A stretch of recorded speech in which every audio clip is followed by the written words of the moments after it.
So what I want to start off by saying is that, you know, a lot of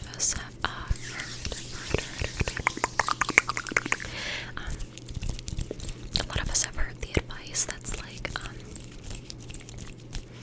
you should like learn how to love yourself, you should learn how to like be alone, you should be like content being alone. And I think that while that is like kind of true, I mean, if you definitely should, if you can, but I feel like at the same time it's kind of like it goes like against, like, it's hard to explain, like it like goes against like what it's saying. Let me just explain. There are, okay, what I mean to say is that it can be like more harmful than good for a lot of people, because there are a lot of, you know, like mental illnesses, like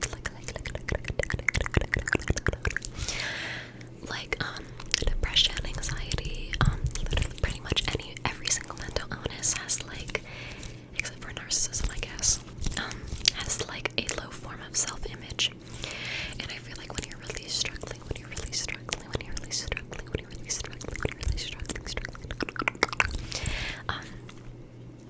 the absolute last person you want to be with is you. And that might be because you have a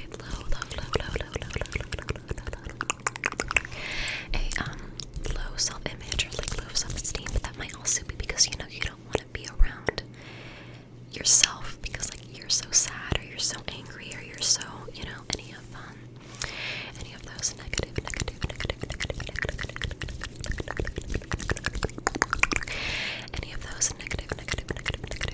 emotions. You just don't want to, you know, you want to like look for distractions.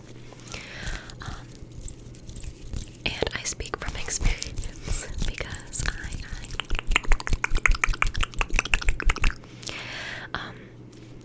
every single best friend I've ever had has moved away.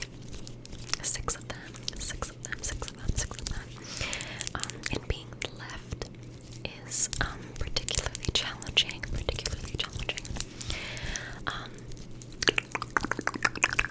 Because, you know, it's not, nothing about it is good. You're left alone, and then you lose, you know, whatever person was here for you, you no longer have them. And this the most recent one that moved away in August, and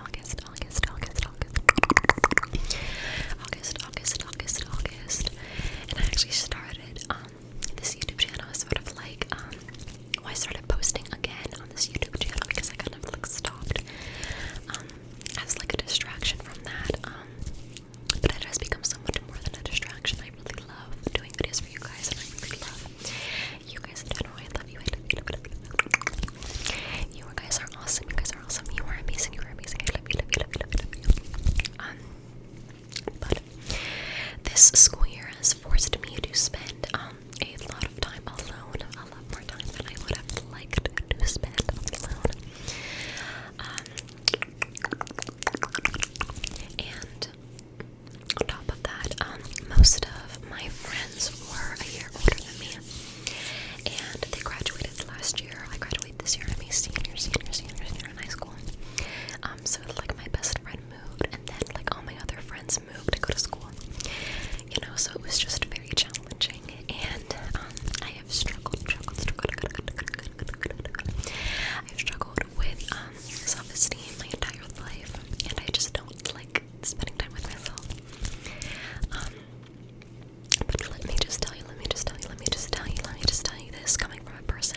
but I have, I guess, tolerated myself more, which is not, not like the most great, most positive change. But I just wanted to let you know. I just wanted to let you know more of the story. Let you know that it does get less hard. And I don't want to say, it gets better, it's gonna get better, because, I don't know that, you don't know that, nobody knows that. And it's just very frustrating when people say that, so I'm not going to say that. I'm not going to say that it gets better. But I am going to say that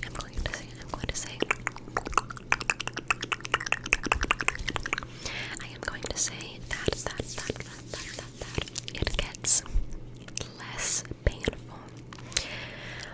Because time has a very funny way of healing wounds. And I know that's another cliche, but it's like, it's very true. It's very true. There are obviously some wounds, some experiences that will never heal, that you'll never get over, but they will hurt less. I've dealt with deaths in the family, I've dealt with friends moving away, I've dealt with a lot of stuff, and let me tell you that I don't feel nearly as devastated now as I did then. And I think that is something that I can actually guarantee you. I'm not going to guarantee everything's going to get better, it's going to be all sunshine and rainbows or anything, but I can guarantee you that it will hurt less. It will hurt less. It will hurt less. It will hurt less. And it might not be soon. It might not be in the next 6 months. But one day you'll wake up and think about it, and it won't, drag you down as much anymore. And this is talking about like traumatic events, or like something that has happened to you. I'm not talking about like chronic mental illnesses or chronic pain, chronic illnesses. Those, as a chronically ill person, those don't magically get better, and those come and go. But I'm talking specifically about experiences.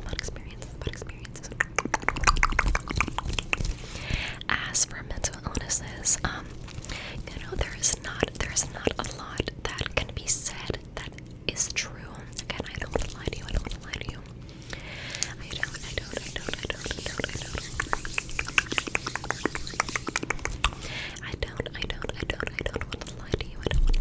want to lie to you. I think the only thing that has helped me is just to not think about the future as much as possible. And I know that is hard. I know that a lot of us are chronic overthinkers. But little steps, little steps. Instead of thinking about the future or the past 90% of the day, try to think about it 89% of the day. You know what I mean? It's literally a lot of people stress on the importance of big steps, but most of us cannot take those big steps. So, it's the little victories, it's the little victories. And I want to tell you that no matter what you've done or what has happened to you, no matter what you've done or what has happened to you, you are strong, and I know that, and I can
everybody has problems. And I really hate the argument that's like, well, their problems, you know, like aren't as valid, or like they're not as big, or like they're rich, you know, like I'm poor, I'm doing this, you know, like, and while, you know, I guess like starving, you know, isn't as big of a deal as like, oh, my dog died. That's such a weird example. That's the only thing I could think of. It's very counterproductive to rank people's problems like that, because that just makes them feel worse, makes the problem worse, makes it worse for everybody. It is just not a kind thing to do. It doesn't help anybody. It doesn't help anybody. It doesn't help anybody. It doesn't help anybody. You know, you're still gonna have the same problems that you have, and they're still gonna have the same problems that they have. And then now they're just gonna feel worse about the problems that they have, and they're gonna feel worse, and you're not gonna get any, you know, that's not gonna help you. Saying that's not gonna help you either. So, again, my favorite saying is, whether you're drowning in 6 inches of water or 6 feet in water, you're still drowning, you're still drowning, you're still drowning, drowning. Whatever's going on for you, whatever's going on for you, whatever's going on for you, whatever's going on for you, it is worth your attention, and it is worth however much you need to grieve over it. You know, grief isn't just contained